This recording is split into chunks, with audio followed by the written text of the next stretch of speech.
Hi everyone, welcome to Carmen's Australian Storytime. It is another beautiful day at the beach, and today I am reading the book Invisible Me. I bought this book when I was on holidays in Cairns, and this is another favourite of mine. Wendy Binks is the author and illustrator. If you can get your hands on any of these books, they are beautiful. The blurb. Stripey's friends are amazing at camouflage.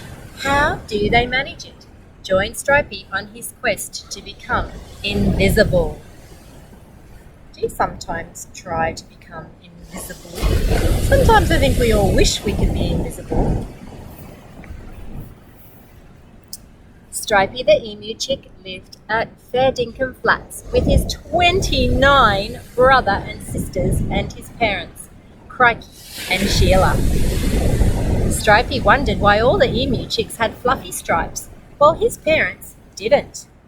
It's called camouflage, his sister Leggy told him. Dad says it keeps us safe by turning us invisible. Invisible? Gasped Stripey. Are we invisible now? No, silly, said Leggy. We're only invisible when we're in a special place. But Leggy didn't know where that special place might be. Stripey really wanted to turn invisible, so he set off in search of someone who would know where his special place was. He went past Dingboat Ditch and Furball Creek and was running through Dusty Bucket Gully when a voice came out of nowhere. Hi, Stripey. Stripey looked up and down and peered all around. Can you see anybody in this picture? Have a good look.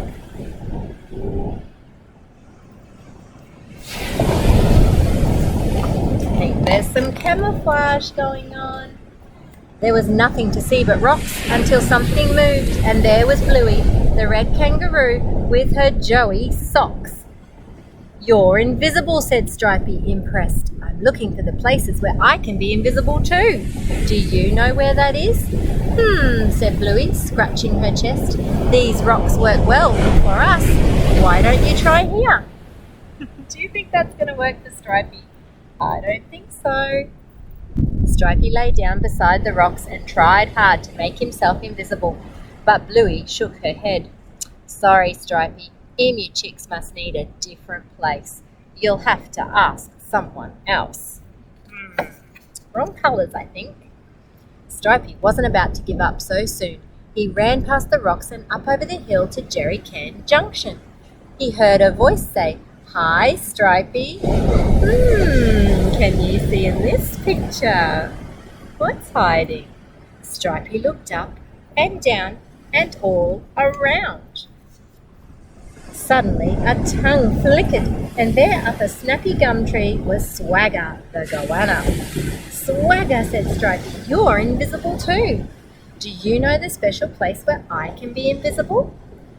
I haven't any idea where that might be, said Swagger, but you can try mine if you like. Stripey stood against the tree and kept very still. Nope, that doesn't work at all, said Swagger. You'll have to ask someone else. Poor Stripey, he's still the wrong colours. So Stripey set off again in the direction of Spaghetti Springs, wondering what his camouflage could be, when a voice called out, Hi, Stripey. Oh, have a good look. Can you see anything in this picture? Stripey looked up and down and all around. And what a surprise! There was Toot, the western ground parrot, eating seeds. I didn't even see you, said Stripey. I wish I could turn invisible the way you do. Come and hide here with me, said Toot. Stripey squeezed himself into the undergrowth and held his breath. Well, he whispered. Toot flapped and shook her head. Oh dear, it doesn't work at all for an emu chick. You'll have to find somewhere else. Oh, still can't find those colours. I got a good idea where he could try and hide. Stripey was determined. That means not going to give up. Not to give up. He ran across the springs and past the old miner's shack at Creaky Chair Creek when he heard an unexpected voice. Hi, Stripey. Stripey looked up and down and all around. Oh, can you see anything this time? And there was Shuffle the Echidna, waking from a nap. Wow, I couldn't even see you, Stripey exclaimed.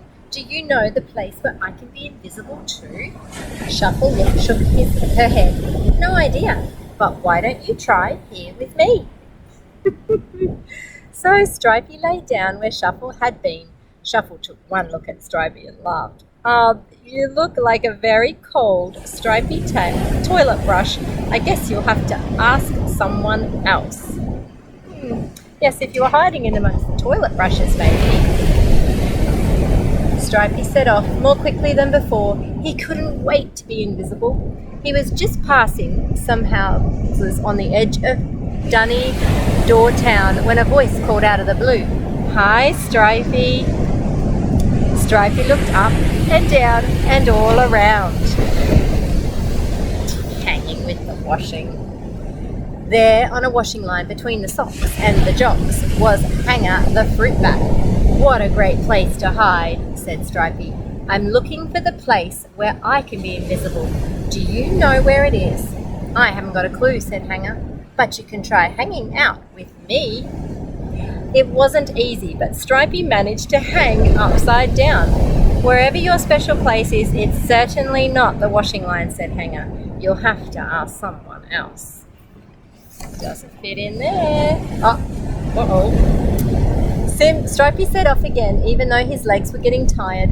Soon he arrived at the Dunnydore football field. It was so noisy. There were people everywhere and Stripey felt very small. He saw the two crows, Rowdy and Scrap, and called out, Hey guys! Rowdy and Scrap looked up and down and all around. Stripey, said Scrap, we didn't see you there at all. You're invisible.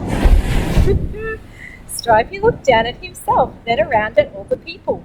That's when he realized that everyone was Stripey, just like him.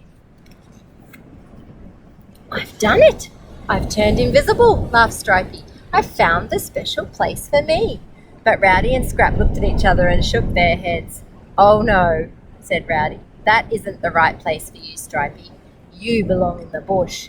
There must be a place there where you can be invisible. Oh, had he come all this way for nothing? Stripey felt so disappointed. It had been a very big day, and he had a long way to go home. When Stripey finally arrived back at Fair Dinkum Flats, Crikey and Sheila were very relieved to see him. Leggy and the aunt chicks were already in a pile, fast asleep. Stripey struggled in too. And guess what? There amongst the leaves and grass in his very special place, no one would have guessed those 30 emu chicks were there at all. The end. Do you think you can count 30 emu chicks in that pile? I don't even know where to start. They all look the same. Can you pick out which one is Stripey? And there are some interesting facts in this book about emus, echidnas, western ground parrots, red kangaroos, flying foxes, and goannas. And these are also some animals that were hidden in the illustrations as well with their camouflage. Can you go back through the pages of this book and find each of those animals? Thank you for joining me, and if you can find this book, Invisible Me, grab it. It's a great one. Thank you for joining me on Carmen's Australian Storytime, and don't forget to click and subscribe. Bye for now.